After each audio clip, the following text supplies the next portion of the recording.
Welcome back to Pen and Prosper, a podcast where JT Lawrence is coaching me, Melissa Delport, to be a six-figure author, and we are putting it on the internet. It is Friday, the 17th of July. Hello, JT. Delport, it's been years. It certainly has been feels a like while. years. We haven't Yes, filmed why? for a What's while. happened? Oh, we've both been away. That's why. Yes. We've been busy bees. So we have a short and sweet episode today because straight after this, we are diving into another Blake Hudson episode, which is going to put us on the map again.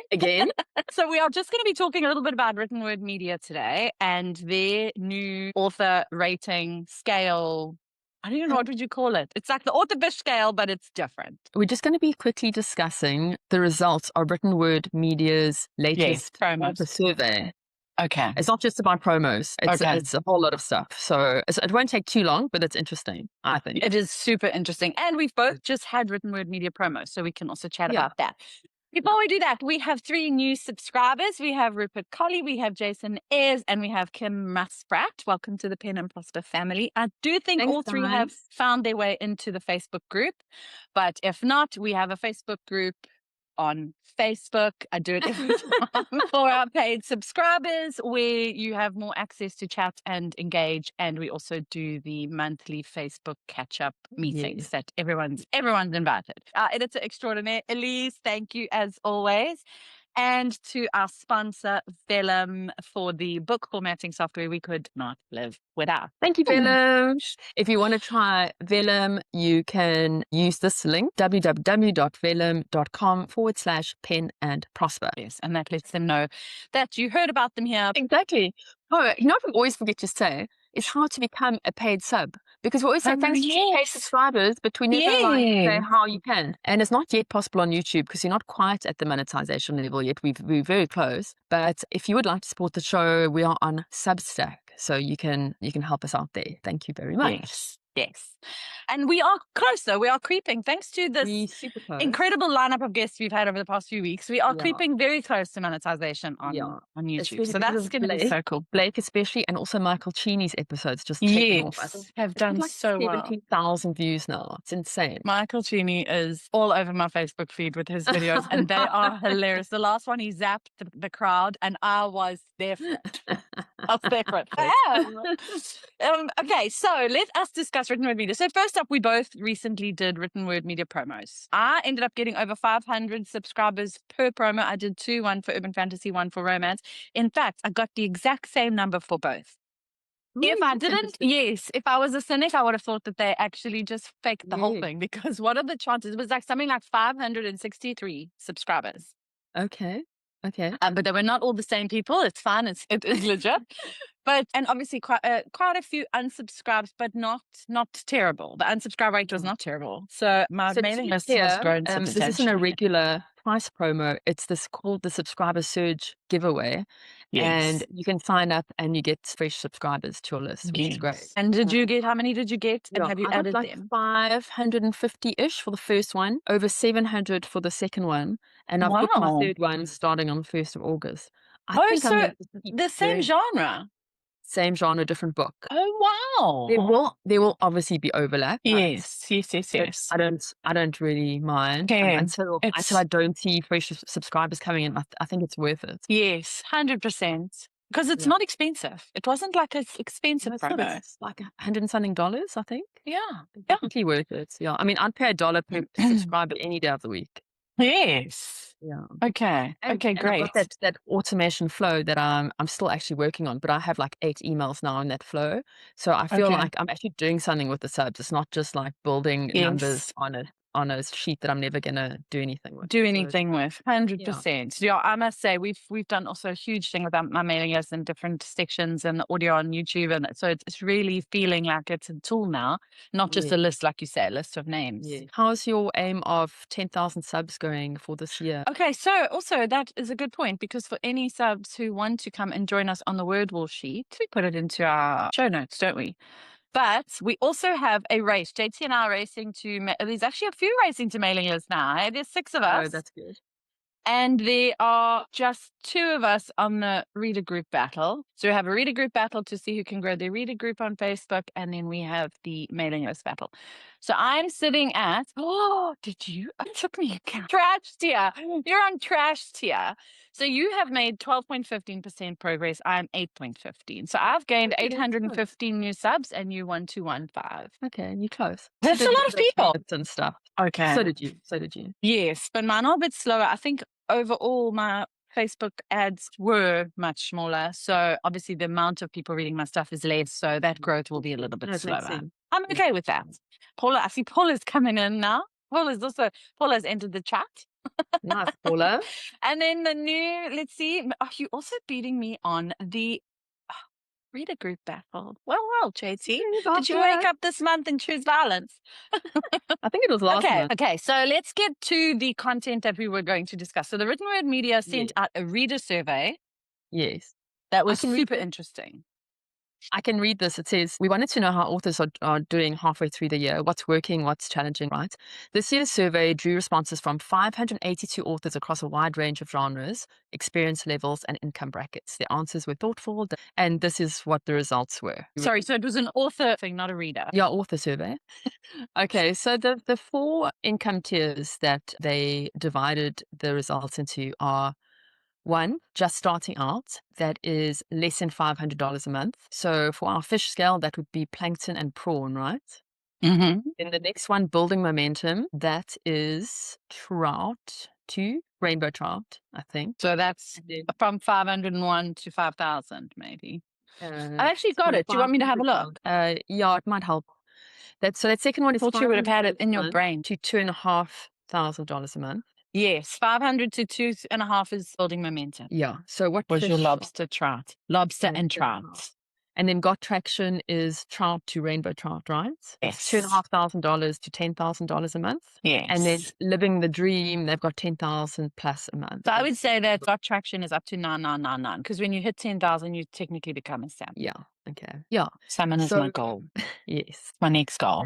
Yeah. I mean, it's such a fantastic feeling to hit salmon. And I mean, you'll get there sooner than you think, I'm sure. I hope so, friend. I hope so. Well, Blake has been amazing. Everybody's just been, I was having a conversation with someone the other day and I said, I have the best mentors in the world. Yes. Because all these amazing people are coming on a show that is centered around me making six-figure author. It's like, the mountain didn't go to Muhammad. I mean, no, Muhammad didn't go to the mountain. And I've got like the best mentors in the world. No wonder my growth is through the roof. I mean, we're both so lucky to have all these amazing people. Hashtag blessed. Double blessed. Okay, so they did this survey. The headline numbers: cautious and optimistic. 44% of authors are growing or holding steady. 30% of authors are seeing decline in business. Oh, no. And 51% of authors expect their income to grow in the next 12 months. Well, that's good. Yeah. Author mood. How are authors feeling? The little plankton and prawns have uncertainty, overwhelm, and am I doing this right? So that sounds about right. Remember how it all started in the beginning. Then building momentum, authors said confidence is rising and output is accelerating. And it also says that this group is the most prolific in the survey. So the most prolific writers. This is the interesting. They're the most prolific writers. They're putting out the most books because they're really trying to build that backlist. Then the got traction people are feeling the most competitive pressure, but the most active in diversifying. Got traction. I'm a got traction. You are diversifying. Are you feeling competitive pressure, Delport? But I must say, I'm the baby of the group, right? Because in terms of authors I know and spend time with, it's you and Rachel. I say that as if we hang out every weekend, but you know what I mean? That I speak to you and Rach, and then Charlene and Bridge. And I am by far the baby of the group, in terms of earnings, So I do feel like I've got these little tiers that I want, I want to get to here. And I feel like I'm the horse at the back that's da da da da da. And I'm like, okay, this is where everyone is, because I know, because everyone is so open with numbers, right? I know where everyone is, and I'm like, okay, first I've got to catch this one, then I've got to catch this one. Exactly. I mean, will I ever catch Charlene? Probably not. Will any of us ever catch Charlene? Probably not. But it won't stop us from trying because we're competitive in the Got Traction group. But you're not in the Got Traction group. You're in the next one. Yes, I'm apparently living the dream. They are the most optimistic and most deliberately insulating their business from platform changes. I think that definitely describes me. Yes. Always trying to just fortify everything and make sure and de-risk everything, Yes. Okay, what growing authors are doing, 5 things that stand out. They're writing significantly more. Their newsletter is a priority, not an afterthought. They're investing in paid marketing. They're monetizing their catalog through box sets, translations, and audio. They treat AI as a tool, not a threat. And the bonus finding was wide versus exclusive is not a factor. One more finding worth calling out, KDP exclusive versus wide distribution does not separate growing authors from the rest. That's interesting. I would have thought the KU authors would definitely be ahead. Those 5, okay, barring that last one, which is we're in KU, but all 5 for 5. So Got Tractions are doing the same thing. Yeah. Brilliant. Brilliant. Because all 5 of those things are things we've discussed in the pod. Go back to the first one was? Yeah, they're writing significantly more. Yes. So I've obviously tried to increase my output. Yeah, it actually says 64% of growing authors are accelerating their output compared to 36% of all respondents. Okay. Then number 2, their newsletter is a priority, not an afterthought. And that's what we've been leaning heavily into. They're number 3, they're investing in paid marketing. Yeah, all about them Facebook ads, Amazon ads, BookBub ads. Number 4, they're monetizing their catalog through box sets, translations, and audio. Oh, wow. That's red. Number 5, they treat AI as a tool, not a threat. I mean, that sums it up perfectly, doesn't it? There's a lovely group of people here that have started like an author conglomerate. But okay, to be fair, it is for newbies. But I saw that they changed their policy on their website saying that if an author uses any AI, they are no longer permitted to be in the community. It's a paid community. And I was like, I think that is very narrow-minded. Yeah. But it's their platform. They can do what they need to do. But it's like now, obviously, it's not something that I would even consider being a part of, unfortunately. So I think, that's still very much a thing. But everybody's got to choose their own lane and just stay in your lane. But also, it's so complex. There's so many levels. Like what AI use is okay for them. Obviously, not generative AI, but can you use Claude to email your mailing list? They probably hate that idea. Word apparently now is using AI for all its spell check. Rabbit hole can be. So I think it's generative AI, and I completely understand it. Yeah. I completely understand it. I don't want to use generative AI in my writing. I'm not going to judge someone who does, because absolutely, yeah.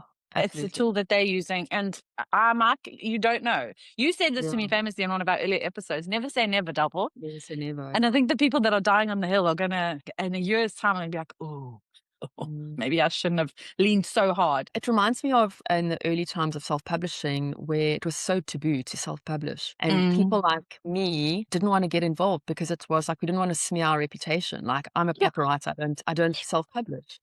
Proud or bust. and look how that turned out. So I think it will go the same way. But you never know, and we'll see. Yeah. And just everyone just needs to respect each other. Just respect each other. People can just be kind and respect each other. That would be awesome. We'd like to take a quick break to tell you about our sponsor, Scribe Shadow. If you're an indie author, you already know that publishing a book is only part of the journey.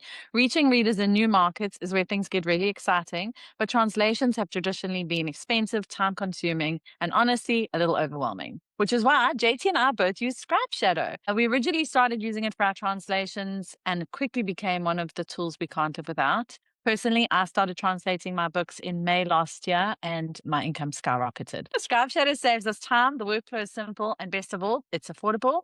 It's made book translations accessible for indie authors, and in just minutes, you can translate your novels into multiple languages with high-quality results, which opens the door to exploring relationships with readers all around the world. What we really appreciate is that Scribe Shadow understands indie authors because it was built by people from the indie publishing space. This isn't a massive faceless corporation. It's a small family-run team that understands the realities of self-publishing, tight budgets, and wearing 20 different hats at once. They also offer things like cover creation, audiobook translation, and a straightforward credit system that keeps the whole process simple and affordable. Importantly, you always keep full rights to your work, and your books are never used to train AI. So if you've been thinking about expanding into foreign markets, or you just want tools that genuinely make your author business easier to run, check out Scribe Shadow. It's become a really valuable part of our workflow, and we're genuinely happy to recommend it. If you'd like to try Scribe Shadow, we have a special code for you. You can get 30% discounts. It is PEN and Prosper 30. You can use that at checkout. Perfect. And let's get back to our episode. The author journey, what changes as you grow? The same market events, the Amazon A10 algorithm change, AI flooding platforms, meta ad shifts are hitting every author, but the experience of those events is radically different depending on where you are in your journey. So for the authors just starting out, they said that they are still evaluating and they still expect their income to grow this year. They feel confused and overwhelmed. They see AI as an existential threat and they are feeling financial strain and discouragement. And so that's all the little prawns and plankton. Yes. Overwhelmed and scared. Building momentum, they're accelerating the output, right? They said the algo broke what was working. I definitely agree with that. A lot of people don't, but I agree with that. That's when my ads, when my Are we talking about Amazon's A10? Yeah, these were the things. Which didn't it come out around the same time as Andromeda? So it was like 2 double whammies, like things just stopped working. Yeah. These were the things that they said were the changes. The Amazon A10 algorithm change, our flooding platforms to ad shifts are hitting every author. So it's like a threat, right? It's the threat to our business. Yes. So the building momentum authors said the algo broke what was working, which I agree with. They say that their output is the only reliable lever. That's such a good point. This is why I'm telling you. Yeah.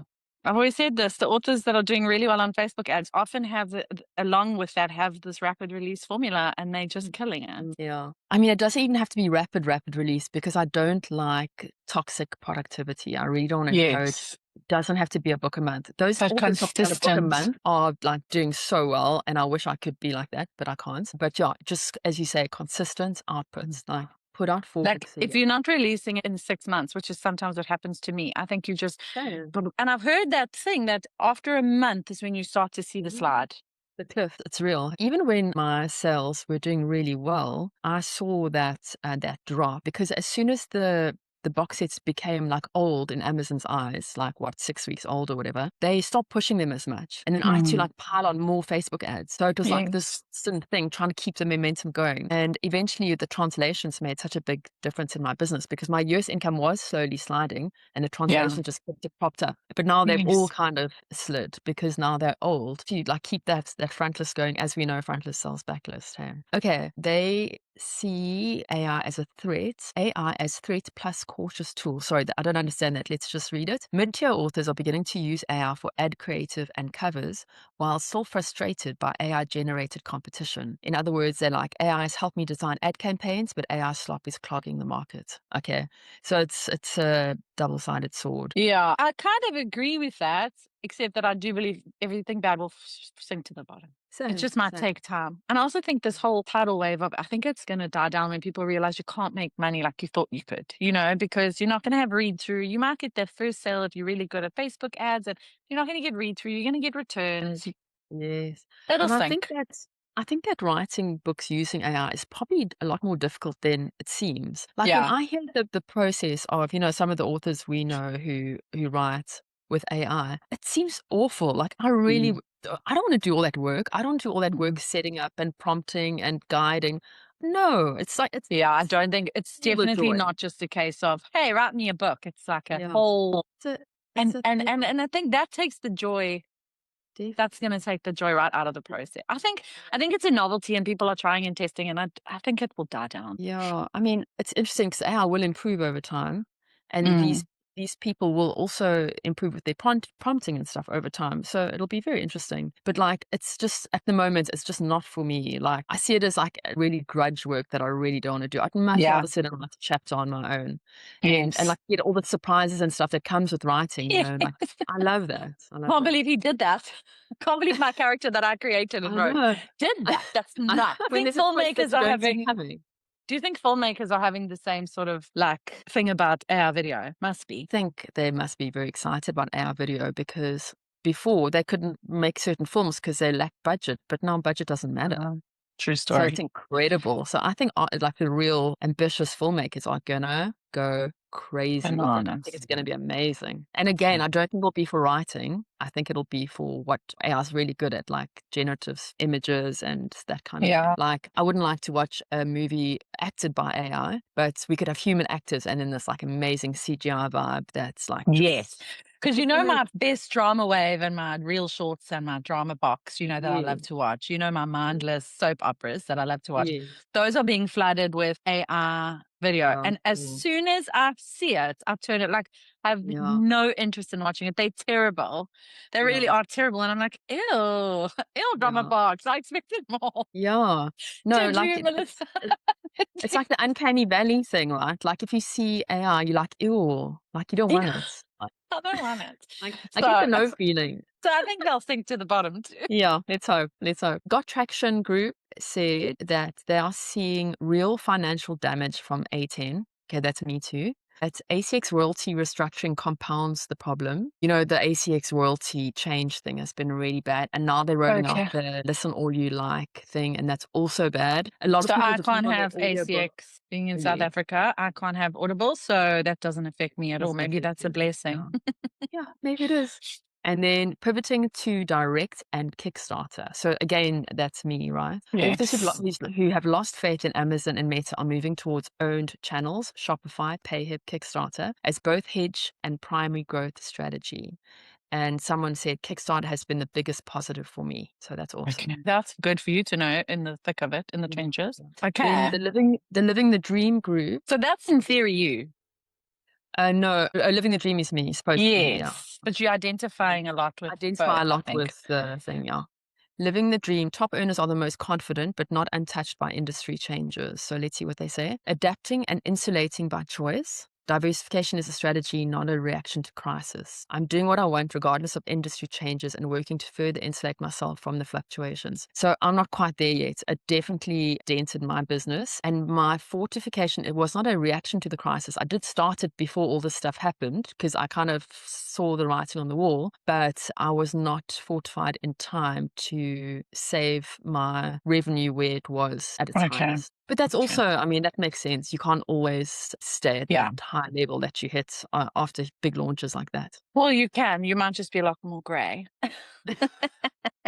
Exactly. And the next thing says AI as leverage and opportunity. So the Living the Dream authors are the only stage where positive AI sentiment is notable. Top earners see AI as a lever for translations, narration, and workflow efficiency. Incorporating AI into my workflow has helped my business tremendously, they say. Then also Audible Beta as an income unlock. Several top earners mentioning the Audible Beta program as a meaningful income boost worth exploring. What? Audible Beta program doubled my audiobook income. Is that the... I can't do Audible, so I don't know. I'm confused. I thought the beta thing was the KDP thing, which automatically put your book into audio if you wanted it to. So like for translations, but this doesn't sound like that. So I'm going to have a look at what that is. Audible Beta. What? Okay. Just chat GPTing it. Using my AI to make my life easy. It can mean a few things. In most cases, it refers to Audible's beta testing program where a limited number of users get early access to new features. Ask a question, let listeners ask a question about certain audiobooks while listening, new playback options. If you're an author, it's creator-focused beta programs such as AI voice replica tools, new audiobook production or publishing tools with small group of users before wider release. So I think it is what you're talking about. I think it is the AI voices. Okay. I'm surprised to hear that doubled someone's audiobook income. I'm going to definitely look into it. Well, maybe they hadn't put their books into audio because they couldn't afford a narrator. No, but these are the big fish. So I think they could. Oh. Interesting.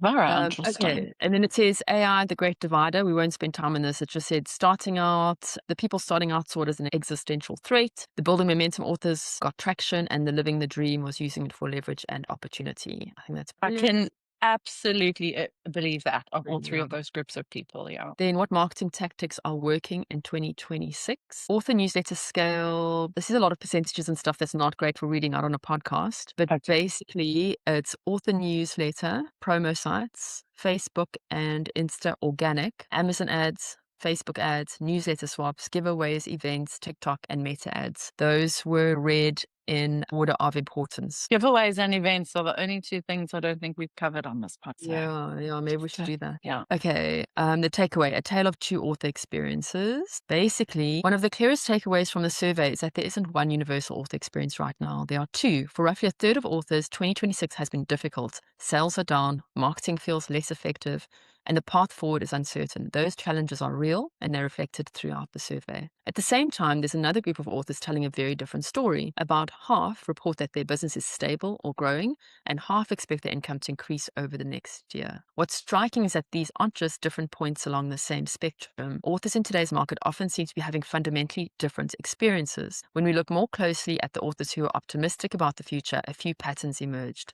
They were more likely to be publishing consistently, building direct relationships with readers, investing in marketing, finding new tools to monetize their existing catalog, and experimenting with AI tools. Importantly, these authors weren't concentrated in a single income bracket. We saw similar patterns among newer authors, mid-list authors, and top earners alike. So I think that's great. I think we're doing everything right, Delport. What do you think?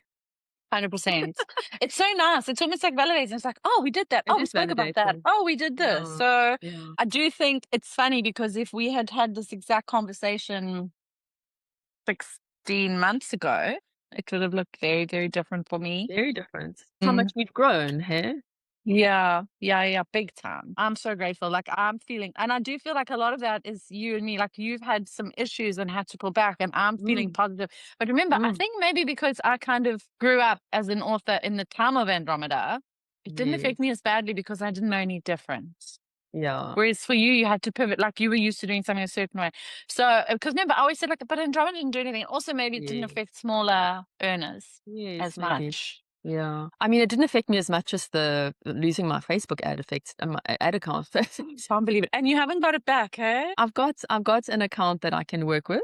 But I haven't got my other stuff back. No, I haven't. But we will get there. I wanted to say one other thing. You know, I like reading a thing about James Clear. Yes. You know, he sends those. There's just one nice quote that I thought was good. Film actress and producer Mary Pickford on Protecting Your Mind. She said, all the water in the world cannot sink a ship unless it gets inside the ship. All the negativity in the world cannot sink a person unless it gets inside the mind.